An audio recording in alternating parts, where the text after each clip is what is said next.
안녕하세요. 간조톡톡 톡쌤입니다. 오늘은 성인간호 수업을 해볼 건데요. 성인간호는 전체 기출문항 105문항에서 6에서 7문항 정도 나올 거예요. 그럼 성인간호 핵심 정리, 속성 정리 가자! 먼저 일단은 일반적인 치료 돕기입니다.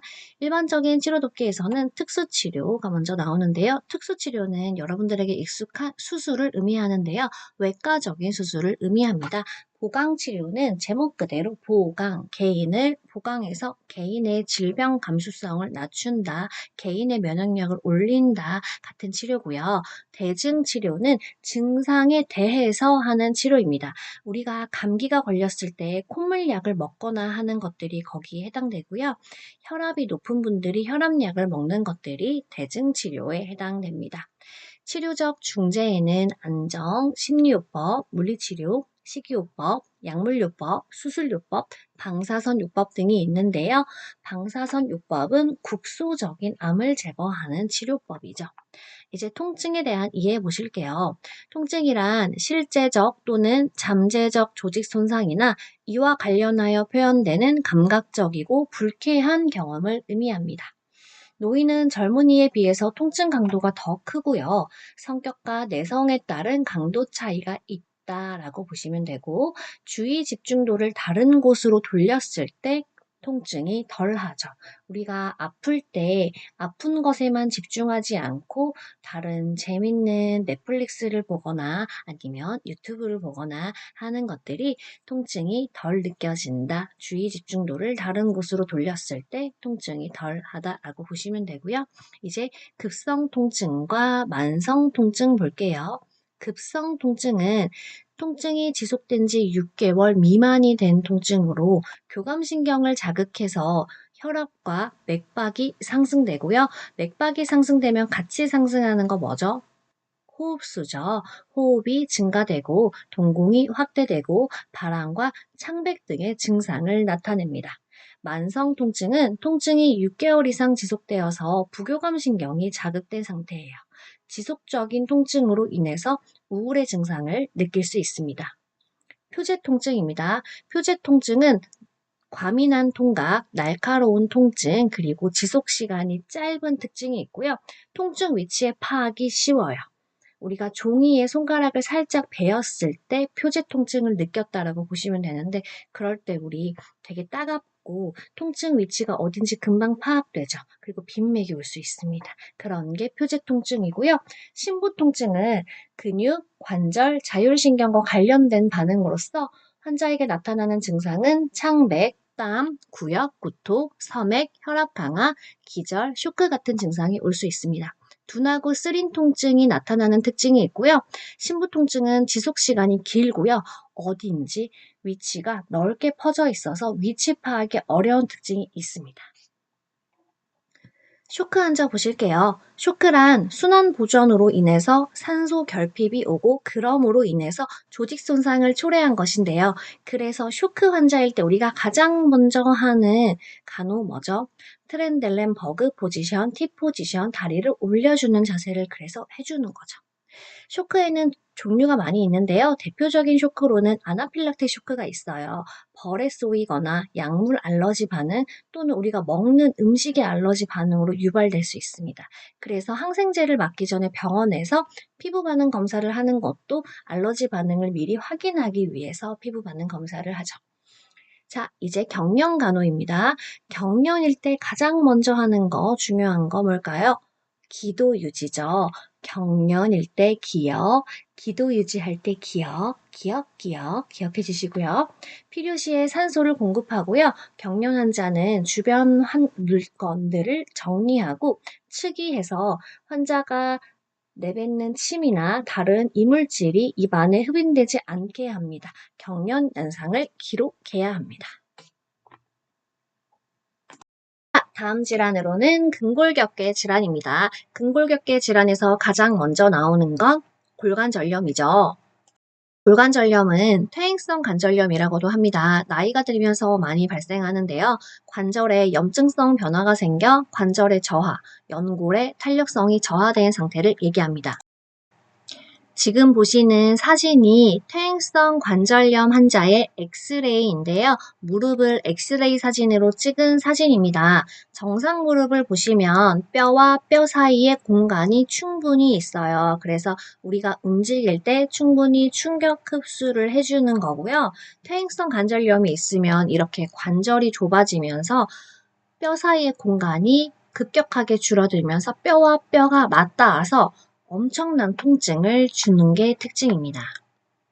그래서 퇴행성 관절염 환자에게는 관절에 무리되는 운동은 하지 않아야 한다고 설명드려야겠죠. 계단 오르내리기, 쭈그려 앉기, 장거리 걷기는 제한하고요. 관절에 부담을 주지 않는 운동, 수영이나 걷기, 체조를 권장합니다. 그중 제일 좋은 운동은 물속에서 하는 운동인 수영이 가장 좋은데요. 수영이 물속에서 하는 운동이기 때문에 부력이 있어서 관절의 부담을 가장 줄여주는 운동입니다.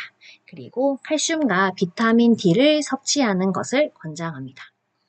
이제 류마티스 관절염 볼게요. 류마티스 관절염은 작은 관절에서 대칭적으로 염증이 생기는 만성 염증성 질환으로서 다양한 약제의 사용과 강직 완화를 위해서 아침에 따뜻한 물로 목욕하거나 관절 부위를 담그는 것이 중요한 간호 포인트입니다. 골다공증 볼게요. 골다공증은 뼈에 구멍이 송송송송 뚫리는 상태인데요. 주요한 원인으로는 에스트로겐의 결핍과 영양실조 등으로 발생하고요. 환자에게 추천하는 간호는 칼슘과 비타민 D의 섭취를 권장합니다. 걷기를 할 수 있어요. 그렇지만 부상 위험이 있을 수 있는 운동들은 거의 하지 않는 게 좋아요. 그래서 부상 위험이 없는 운동은 등척성 운동과 등장성 운동 중에 어떤 걸까요? 등척성 운동이죠. 근육의 길이나 힘이 크게 변화하지 않는 근육의 길이가 변화하지 않는 운동인 등척성 운동을 권장합니다. 등척성 운동은 벽 밀어내기 운동이나 대퇴사두근 운동 같이 운동하는 척처럼 보이는 운동이죠. 그렇게 등척성 운동을 기억해 주세요. 누가 한다고요? 골다공증 환자가 등척성 운동을 권장한다고요. 그 전에 했던 퇴행성 관절염일 때는 어떤 운동한다고 했죠? 관절에 부담을 주지 않는 운동인 수영을 권장한다고 했죠. 이 두 가지 포인트 기억해 주시고요. 이제 고관절 골절 보실게요. 고관절 골절은요. 골다공증이 심한 70세 이상의 고령층에서 많이 발생합니다. 지금 보시는 사진은 고관절 골절이 있는 환자의 고관절을 엑스레이로 찍은 거예요. 가장 흔한 원인은 낙상인데요. 그래서 우리가 낙상을 주의하기 위한 간호, 기본 간호에서 배웠죠. 기름이 있으면 즉시 닦아내고 물이나 용액을 엎질렀을 때 즉시 닦아내고 전선을 정리하고 바퀴는 항상 잠금 장치를 해두어야 된다 같은 것들이요. 그래서 고관절 골절은 골다공증이 심한 70세 이상의 고령층에서 가장 많이 발생하고 고관절 골절의 가장 큰 원인은 낙상이다. 까지 봐주시고요. 고관절 골절도 칼슘과 비타민 D의 섭취를 권장하고 낙상을 예방한다. 간호입니다. 수근관 증후군입니다. 수근관 증후군은 손목골이 좁아지거나 내부 압력이 증가해 신경이 자극되는 것을 의미해요. 팔레인 검사로 자가 진단할 수 있고요. 팔로 하는 검사니까 팔레인 검사 이렇게 기억해 주시면 좋을 것 같아요. 손등을 맞대고 1분 정도 유지하였을 때 통증이 있는지 확인하는 검사로서 통증이 심해지면 수근관 증후군이다 이렇게 진단할 수 있습니다. 팔꿈치 내측 상가염은 손목을 굽히는 일을 과도하게 하는 사람에게 흔히 발생하고요. 팔꿈치 외측 상가염은 손목을 펴는 동작을 많이 할 경우에 발생합니다. 자, 이제 소화기계입니다. 소화기계는 설사, 먼저 소화기계 이상질환으로서 설사가 나오는데요. 설사는 심하지 않으면 환자에게 더운 물과 미음을 주고 환자의 설사가 심하면 일단 금식을 시켜요. 그런데 설사가 심하니까 전해질 손실이 올 수 있어요. 그렇기 때문에 정맥을 통한 전해질 공급을 한다. 포인트 잡아주시고요. 이제 첫 번째 질환, 구강암 볼게요. 구강암이 있을 때는 식사 전후에 구강간호를 하고 찬물로 입안을 헹구어 입안을 마르지 않게 한다고요. 역류성 식도염 볼게요. 역류성 식도염은 식도 조인근의 압력이 낮아져서 역류가 일어나서 발생하는 쓰림, 기침 같은 증상이 식후에 일어납니다. 우리가 식사를 하고 나면 위장에 음식물이 고이는데 거기서 역류가 일어날 때 역류성 식도염의 통증이 일어나기 때문에 역류식도염은 식후에 일어나는 특징이 있습니다.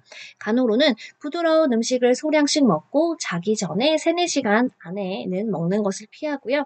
기름진 음식과 술, 커피, 담배 등은 하부식도 조인근의 압력을 낮추기 때문에 상갑니다. 식도 점막이 자극되는 신과일 주스나 토마토, 콜라나 사이다 같은 탄산음료는 상간다고요. 식사 도중에 물을 먹지 않고요. 섬유질이 풍부한 식품을 먹어 변비를 예방한다. 이렇게 기억해 주세요. 이제 소화궤양입니다. 소화궤양은 십이지장 또는 위점막의 일부가 괴사된 상태로 2, 3주간의 절대 안정이 필요해요. 스테로이드, 아스피린, 카페인, 알코올, 흡연은 소화궤양을 악화하기 때문에 피하고요. 우유나 크림은 산분비 자극제가 되어서 좋지 않습니다. 우유와 크림을 먹으면 위산분비가 자극되기 때문에 소화궤양 환자에겐 좋지 않고요.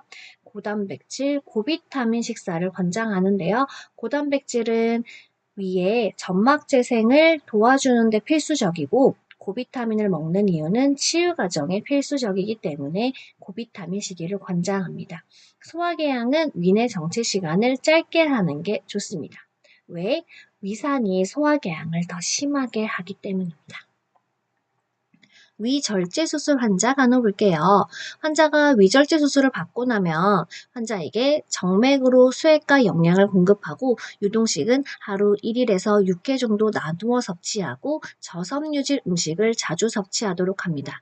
전체 위절제 수술을 하면 비타민 B12 흡수가 되지 않아서 악성 빈혈이 될 수 있다도 기억해 주시고요.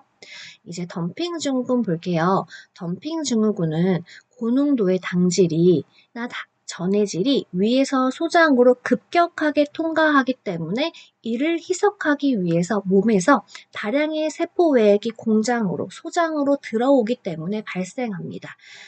식후 5에서 30분 사이에 많이 발생하고요. 어지럼, 실신, 구토, 두근거림, 발한, 복통, 설사 등의 증상이 있기 때문에 덤핑 증후군을 예방하기 위해서는 위를 천천히 비울 수 있도록 행와이로 옆으로 누워서 식사하거나 식후 30분 동안은 누워 있도록 교육합니다. 국물을 함께 섭취하지 않고요. 지방면이 아니면 지방을 제한하지 않고 고단백, 고지방 식사를 하는 특징이 있습니다. 고단백 식사를 하는 건 또 재생에 도움이 많이 될 거고요. 고지방 식이를 하는 이유는 지방이 소화가 가장 늦게 되는 식품군이잖아요. 그래서 위 내에서 음식물이 천천히 내려갈 수 있도록 하는 건 고지방식이겠죠. 그래서 덤핑 증후군은 고지방식이를 권장한다라고 기억해 주시면 됩니다. 이제 충수염 볼게요. 충수염은 맹장 끝부분에 있는 충수에 있는 염증으로서 맥버니점의 반동압통이 있습니다. 가장 먼저 해야 할 것은 체온을 자주 측정하는 건데요. 왜 그러냐면 복막염의 합병증을 가장 먼저 확인할 수 있는 징후이기 때문에 충수염에서는 가장 먼저 체온을 자주 측정한다고요. 환자에게 연료법을 하지 않아요. 왜? 복막염이 될 수 있으니까 관장이나 완화제도 사용하지 않아요. 장에 자극이 가서 하지 않습니다. 다음 장루간호인데요. 장루가 뭘까요? 인공항문이죠. 복벽 쪽에 인공항문을 만들어 놓은 것을 장루라고 합니다. 장루는 젓갈색이나 보라색, 검은색으로 변했을 때는 즉시 보고해요. 괴사가 의심되기 때문에 즉시 보고하고요. 충분한 수분과 전해질을 먹고 환자에게 가스가 차는 음식, 양배추, 탄산음료, 양파, 콩, 튀긴 음식 같은 것들은 제한하고요. 빨대 사용과 껌도 가스가 차기 때문에 제한합니다. 냄새를 유발하는 양상추와 달걀, 치즈, 마늘, 양파, 양념류 등은 주의해서 섭취하도록 교육합니다. 여기까지 우리 소화기계까지 하셨고요. 다음 시간에 또 뵙겠습니다. 감사합니다.